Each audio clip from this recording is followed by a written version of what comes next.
Muy bien, seguimos en Infobae TV, estamos con Aldo Abraham, economista de la Fundación Libertad y Progreso. Muchas gracias por estar con nosotros. Un gusto. ¿A qué datos le estás prestando más atención de la situación económica? ¿Cuáles son los datos que estás siguiendo más de cerca? Bueno, uno de los datos que sigo muy de cerca es lo que está pasando en Nueva York con las negociaciones con los holdouts. Eso me parece que es algo relevante que todo el mundo tiene que estar siguiendo porque es definitorio en términos de lo que vamos a vivir en la Argentina en el próximo año y medio. O sea, hay dos posibilidades ahí, o que arreglemos o que no arreglemos. Si arreglamos, ¿qué pasaría? Si arreglamos, yo creo que se da el escenario por el que tanto ha bregado en los últimos meses el gobierno, ¿no? El gobierno se ha comido algunos sapos, como arreglar con Repsol el pago de YPF, arreglar también el pago de algunos fallos adversos en el CIADI, reestructurar la deuda del Club de París, tratar de normalizar la relación con el Fondo Monetario Internacional, mejorando las estadísticas, que eso está por verse, pero por lo menos dando señales queriendo dar señales en ese sentido. ¿Y todo eso para qué? Simplemente para no tener que ajustar el gasto público, que no es que estemos hablando de decir, bueno, vamos a bajar el gasto público, sino con que el ritmo de crecimiento, que viene a más del 40 y pico % en este momento del gasto primario, se pueda sostener en el tiempo, sin que eso implique que en algún momento quiebre el Banco Central. Y para eso lo que necesita es financiamiento barato. Financiamiento además externo, crédito internacional a tasas de un dígito. Todo esto que vino haciendo fue para esto. Bueno, acto seguido que la gente y los inversores prevean que verdaderamente esto puede llegar a ser el final de esta historia, aunque esto se resuelva a la larga porque se suspende el fallo a principios del año que viene, tenemos este escenario en el cual la Argentina puede volver al mercado de capitales. Y eso impactaría muy positivamente sobre la economía. Totalmente, porque acá estamos hablando de la posibilidad de quebrar el Banco Central. Nosotros los argentinos ya lo hemos quebrado un montón de veces, así que sabemos lo que eso significa. Ahora, si no arregla... Y lamentablemente si no arregla el escenario se va a complicar muchísimo, porque el otro tema que yo vengo siguiendo muy de cerca es lo que pasa con la demanda de pesos, ¿no? ¿Y qué pasa con la demanda? Y la demanda de pesos se está cayendo. Nadie quiere pesos. La gente, no es que nadie quiere, pero cada vez quiere menos. Entonces, antes, por ejemplo, hace 2 o 3 años, la gente veía que la inflación le comía el poder adquisitivo de los pesos que tenía, y recuperaba eso y quizás un poquito más, o sea, aumentaba eso en términos de nominales y un poquito más lo que tenía de pesos en el bolsillo. Hoy lo que está haciendo es correr de atrás a la inflación en términos de recuperar el poder adquisitivo que tiene en el bolsillo, o sea que lo incrementa mucho menos, lo cual complica fenomenalmente la labor del Banco Central en términos de bajar la inflación, porque imagínate que vos podés tener que el peso pierda valor, porque el Banco Central produce más de lo que la gente quiere de pesos o porque nosotros bajamos la demanda de pesos. Y si baja el valor del peso, ¿sí?, lo que estás haciendo es disminuir el tamaño del metro, ¿no?, con el cual estás valuando todos los bienes y servicios. Automáticamente todo lo que mide tiende a subir. Si hubiera una situación de default, eso va a generar una incertidumbre fenomenal. Automáticamente yo veo a la gente disminuyendo fuertemente a partir de allí su demanda de pesos. Eso lo vamos a notar en una espiralización de la inflación y además en una suba fuerte del tipo de cambio, por ahí sacando la plata de los bancos. La verdad que este tipo de crisis cambiaria y bancaria ya lo hemos visto y no sabemos dónde pueden terminar, ¿no? Sobre todo profundizándose la recesión, eso veo. Semejante panorama, con los fondos buitres queriendo cobrar algo, por lo menos, o en términos de cash o de bonos. Uno diría, es muy difícil que esa negociación termine en una ruptura. Sí, hoy se está discutiendo mucho si por la famosa cláusula Rufo se le podría hacer juicio por mala praxis al gobierno. Yo creo que si el gobierno no logra resolver esta situación con los holdouts, ahí habría que hacerle un juicio por mala praxis, aunque sea un juicio político a todos, porque no hay forma de que esto no pueda llegar a un buen resultado, porque los holdouts solamente ganan plata si cobran. Si nosotros caemos en cesación de pagos, nadie cobra. conclusión, ellos tampoco, y por lo tanto ellos también están incentivados a llegar a un acuerdo con la Argentina. De hecho, lo han dicho un montón de veces, han dicho que están dispuestos a cobrar en enero del año que viene si es necesario para que la cláusula Rufo no rija. Están dispuestos a cobrar en bonos si es necesario para no afectar las reservas. Yo creo que hay un margen entonces de negociación bastante amplio, ¿no? ¿Qué haría que eso no se pudiera concretar, que esa negociación no llegara a buen término de parte del gobierno? ¿Por qué? ¿Sería una cuestión ideológica, de valores, de política interna?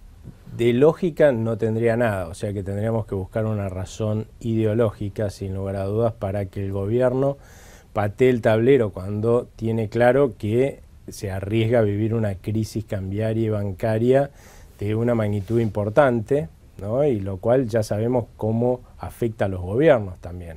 Hemos tenido un gobierno que en medio de una crisis fuerte se tuvo que ir, ¿no? Estas son cosas con las cuales no deberían jugar los políticos, por lo menos. Por eso yo creo que, más allá de lo impredecible que uno pueda decir que es este gobierno, tampoco comen vidrio. Supongo que estarán viendo esta realidad y por lo tanto tratarán de evitarnos a los argentinos un dolor de cabeza muy grande, como puede ser una crisis que venga de una nueva cesación de pagos, ¿no?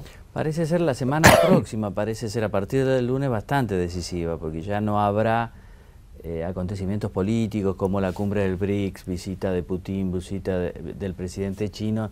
No habrá, digamos, fugas hacia lo político, ¿no? Tendrán que concentrarse fuertemente en la negociación. Además queda muy poco tiempo. Sí, yo veo que hay algún discurso que realmente tiene el gobierno que es disparatado y absurdo. Por ejemplo, lo he escuchado decir al jefe de gabinete, Jorge Capitanich, que Argentina no va a entrar en cesación de pagos porque Argentina pagó, ¿no? Claro.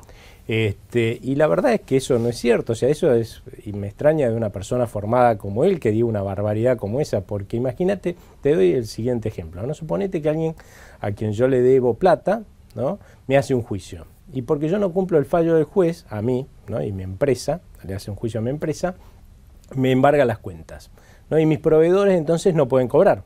¿Qué tienen que hacer mis proveedores? ¿Hacerle un juicio al juez? No.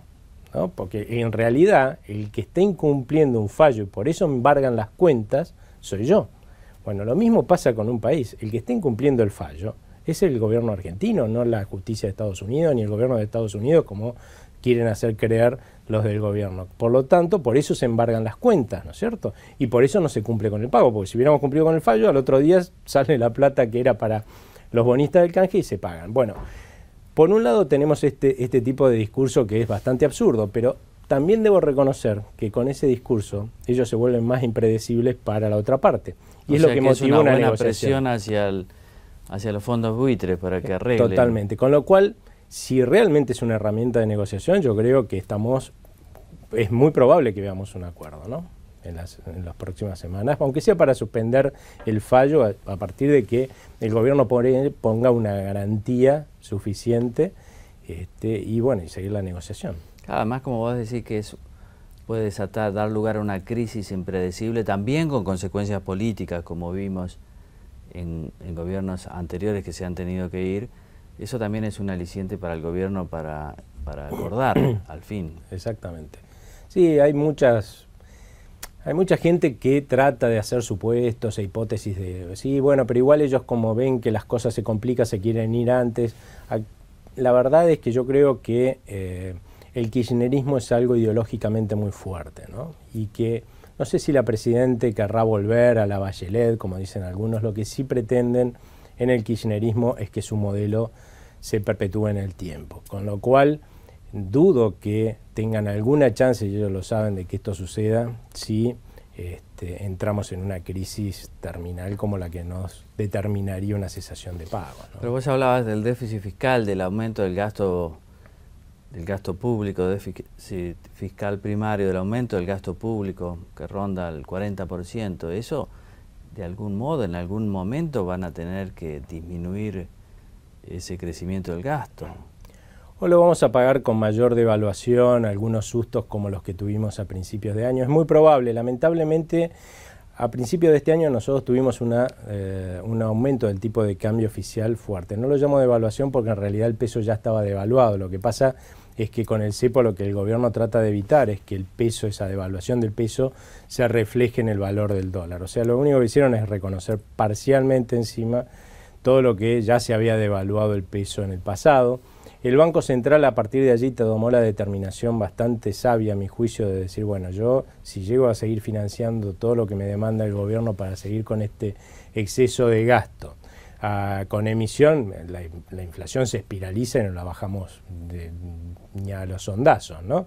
Y por el otro lado, si no lo hago con eso, ¿qué lo hago con reservas? No puedo seguir perdiendo reservas. Conclusión, lo que dijo es, bueno, yo puedo tomar plata en el mercado y prestársela al gobierno que no tiene crédito voluntario. Y es lo que viene haciendo hasta ahora. Pero todos sabemos que este gobierno, ni ningún otro en el pasado, le devolvió nunca un peso al Banco Central que le haya prestado.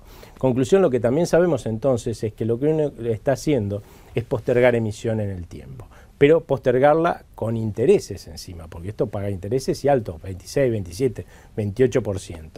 Así que la expectativa que teníamos todos es el gobierno, bueno, en el tiempo irá bajando sus necesidades de demanda de recursos del Banco Central, disminuyendo el ritmo de crecimiento del gasto público, ponerle llevándolo al 30%, que es una barbaridad igual, pero bueno, una barbaridad más baja, y de esa forma le demandará menos pesos en el futuro al Banco Central cuando él tenga que emitir para pagar lo que ya le dio, ¿no?, al gobierno y además pagar los intereses. Bueno, esa parte no la estamos viendo y la verdad es que es muy preocupante porque eso va a significar que en algún momento vamos a tener algún susto como el que tuvimos a principios de año. Y si no hacen algún ajustecito rápido, yo creo que más grave también. O sea, otra devaluación o otro reconocimiento de la devaluación del peso. Exactamente. Y eso, en estos momentos en los cuales tenemos a la gente ya desconfiando fuerte del peso, por eso es que se cae la demanda de peso. La gente ya está podrida, harta de que la estafen quitándole poder adquisitivo de su bolsillo para dárselo para que lo gaste el gobierno. Entonces es lógico que baje su demanda de pesos. Ahora, si uno los asusta demasiado, corre el riesgo de que la demanda se vaya a cero.